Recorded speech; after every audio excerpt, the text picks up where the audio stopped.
Akūta bakteriāla faringīta ierosinātāji var būt Streptococcus pyogenes, Staphylococcus aureus un Klebsiella ģints baktērijas.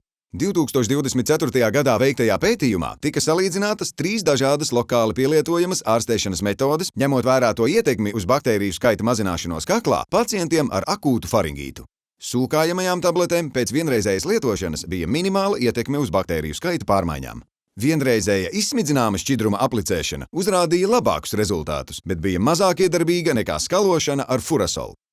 Kakla vienreizēja skalošana ar furasolu uzrādīja ievērojamu pārākumu, samazinot Streptococcus pyogenes augšanas intensitāti 100% paraugu, Staphylococcus aureus 71,4% paraugu un Klebsiella ģints baktērijas 100% paraugu.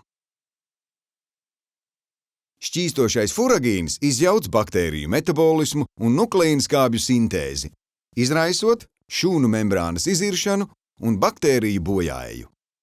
Tāpat laikā izskalošanas efekts fiziski izvada baktērijas, pastiprinot furasola antimikrobiālo iedarbību. Furasol – antibakteriāls medikaments mutes dobuma un rīkles iekaisuma ārstēšanai ar tūlītēju iedarbību.